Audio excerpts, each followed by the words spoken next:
Well, for more on Black Panther and its technology, let's bring in Imani Cheers. Imani is an assistant professor of media and public affairs at George Washington University. Welcome, Imani. Thank you for having me.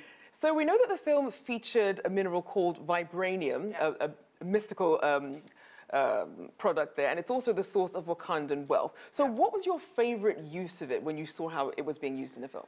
Absolutely. I think my favorite aspect of it was how it was used in all of their transportation. I think that was amazing, excluding the fact that you could utilize it for superhuman powers, but the fact that in a very practical way it was used to elevate their transportation system, I found was quite astounding. And what about some of the other uses that stood up? Because it was literally in the clothing, in the weapons. Yeah, clothing was also really interesting. I think we've seen how, how can minerals be actually infused in our clothing and other sort of rich resources. So that was amazing. Its kinetic energy was incredible. I had also seen, because I had watched some other Marvel, I realized that Vibranium is also used in Captain America's shield. That's right. And knowing that it came from Wakanda, I find also very, very interesting. Well done, Marvel writers. Yeah, they've certainly done a good job tying it all together. Now, in terms of seeing things on the movie versus seeing things in real life, just how far are we away from seeing some of the tech and some of the resources that we saw in the film? Absolutely.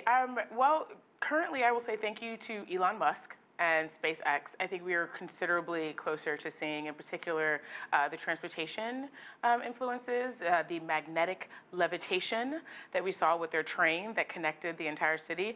Quite robust and efficient. No comment on my current public transportation system, but we'll see that. SpaceX is looking at creating a magnetic levitation train that will go from New York to Washington, D.C. in under 30 minutes, is what they're predicting. So right now, everyone knows that a cello might get you there in 3 hours, but 30 minutes is pretty impressive. There's certainly high expectations for the Hyperloop. Now, in terms of Vibranium itself, being that it has all these wide applications, is there any sort of likeness to any minerals that we have in real life? Yes, graphene is actually the most comparable resource that we have. Vibranium in and with itself does not exist. Graphene is also, physicists and scientists state that particular resource is 10 times more dense than steel. It is one of the most powerful resources we have. The flip side of that, are we going to see it, that mineral transformed into all of these different aspects of our lives? Unfortunately, no, it's really hard to make. It's in short supply, but it is possible.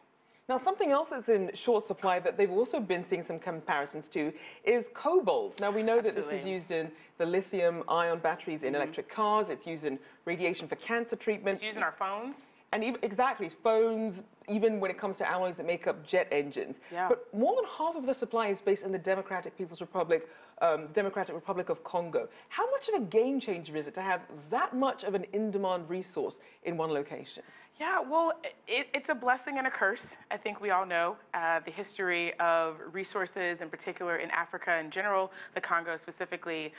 We've seen the very ugly side of that blessing. But then what I'm realizing is that if we can, we're looking at, hopefully a new elections coming up in Congo, and the reality that hopefully we'll have a peaceful democratic election, a new party in power that can, hopefully end everything from, child labor mines. That's a large issue with conflict minerals, and hopefully bring some stability, because having that much of a resource is truly, they could erase and truly alleviate many of the social ills in the country if there was able to utilize that resource in a productive way. And in other ways that we're seeing life imitating art, we know that STEM was also very highly profiled in the film. Tell us about how we're seeing that playing off screen as well for students. Yes, it was so exciting to see Shuri, who plays, of course, the tech wizard in the film. And it was just amazing because she was all about, we've seen now with Girls Code, we've seen a large emphasis and getting people into, I've even heard it called STEAM, adding the arts into the program and really encouraging young people to engage in the science, the math, the technology, the engineering, that is ultimately where our world on a global platform is going. And it's really exciting. My 4-year-old codes. Codeacademy.org, code.org, an hour of code a day. I teach it to my students at George Washington University, and because I know how important and how powerful having those tools and those resources are. So it was an incredible representation. All right, well, so good to have you on. Thank you so much. Imani Cheers, Assistant Professor of Media and Public Affairs at George Washington University.